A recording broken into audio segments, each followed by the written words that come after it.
It's hilarious. I'm just in between takes of filming this Ryzen overclocking video, and Jay's 2 cents just posted an AMD Ryzen overclocking video. Oh well, on the bright side, maybe mine will show up under his as a recommended video.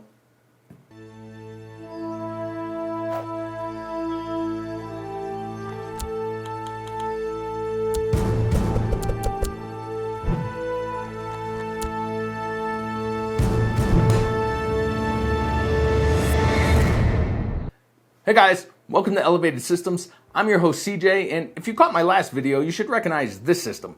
It's the Ryzen 3 3300X PC that you, well, still can't build. The parts just still aren't available, and because I also rely on the retail market for the parts featured in these videos, I'm finding it difficult to create new content. So to keep bringing you a new video every week for the next few weeks or until the PC part market readjusts itself, I'll be revisiting some of my current inventory in new ways. So today we're going to see what it takes to squeeze every possible frame out of this gaming PC, and most importantly, what is the most cost-effective way to do it. First, I'll see how far we can overclock the 3300X using its stock Wraith Stealth cooler. Then, a $30 Coolermaster Hyper 212 Evo Tower air cooler, and finally a $60 Coolermaster Liquid AIO. And we'll try to find where the value sweet spot is based on price per frame. Where exactly is our best investment here? Once we find the best price to performance for our CPU overclock, we'll maximize the GPU overclock as well as maybe tighten up the memory timings. Not sure on that. G-Skill does a pretty good job maximizing the potential of this Trident Z Neo memory. I'm not sure if I can squeeze any more out of it, on this motherboard anyway. In any case, we'll see how many more frames we can squeeze out of this system. Now, to test this, I'll be using just 3 titles that lean CPU heavy: Ghost Recon Breakpoint, Shadow of the Tomb Raider, and Assassin's Creed Odyssey. And since I'll be using the Time Spy CPU test to test the stability of my overclocks anyway, I'll include those results too. All benchmarks will be done at 1080p medium graphics preset to try and put a fair amount of stress on the CPU as to where we can see some separation in the results. Additionally, I do use the built-in benchmarks for these games, but I capture the results using MSI Afterburner and Rivatuner stats. So let's look at the benchmark at stock out-of-the-box settings. These are our frame rates with no overclocks at all, with the exception of the 3600 MHz XMP profile set on our memory. That's our starting point. Not too bad with an average FPS of 102.9 across the 3 titles, considering a $120 MSRP for the CPU when it's actually available outside of, Thailand and the Philippines. That should give us a cost per frame of $1.17. Now, let's see how far we can push those frame rates without completely crushing our cost per frame. Bring in the graphs. The maximum overclock I was able to achieve using the stock Wraith Stealth cooler was a core frequency of 4.475 GHz at a voltage of 1.3875 volts. This 3.4% increase from our stock all-core boost clock resulted in a 2.5% increase to the average frame rate, in turn reducing the cost per frame by 2.5% to $1.14.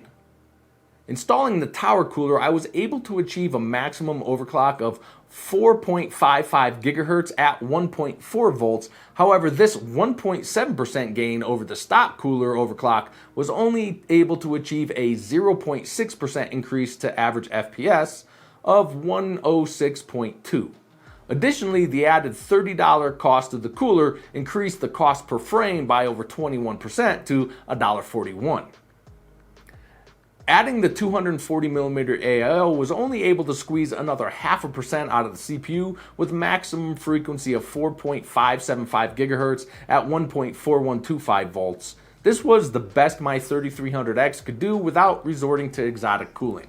And this $60 investment only resulted in an extra 0.5 frame over the tower cooler, netting only a 1.1% gain over what we were able to do using our included Wraith Stealth cooler at an average frame rate of 106.7, and it did it by increasing the cost per frame by almost 40% to $1.69. So what does all that data mean? Where is our price to performance sweet spot? Most of you have already figured it out, but let's just recap for dramatic purposes and let the few catch up. This AIO at a cost of $60 increased our CPU and cooler solution cost by 50%, but only increased our performance by 1.1% and our cost per frame by 39%, so not an added value in the slightest. Now this $30 tower cooler only increased total CPU cost by 25%, but with only a 0.6% bump to performance at a cost of 27 cents per frame, not cost effective.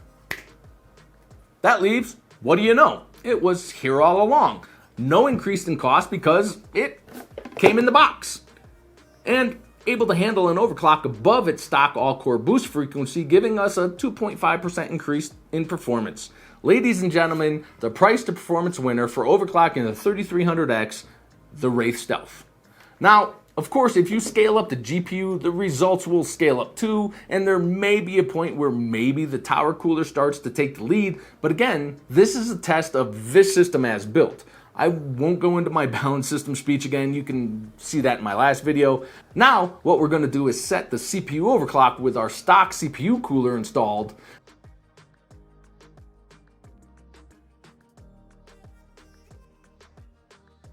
The only other thing I changed is the Infinity Fabric frequency to ensure it's set to 1800 megahertz for our 1-to-1 ratio with the RAM. This is already done while set on auto by setting our XMP profile. I'm just, habit driven.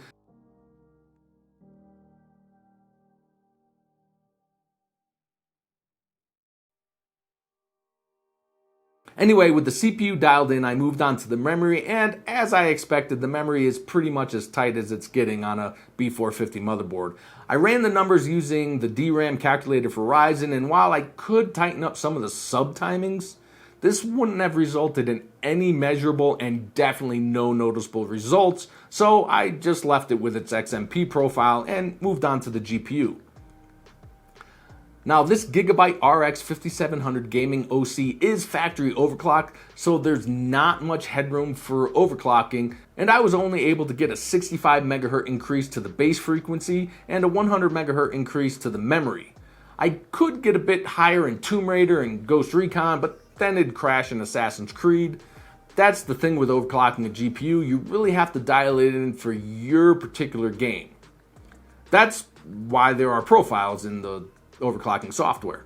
I also didn't get lucky on the silicone lottery with this card. I actually flashed it with the 5700 XT BIOS a while ago, but it was completely unstable. I would get a 9 or 10% gain in some games like Overwatch and random crashes in others like Doom Eternal, while some games like Assassin's Creed Odyssey just wouldn't launch at all.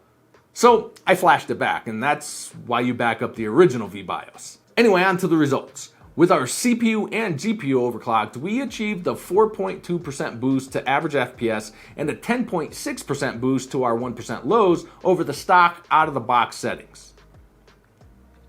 So, now the real question. Is it worth overclocking the Ryzen 3 3300X for gaming? My straight, no answer, no.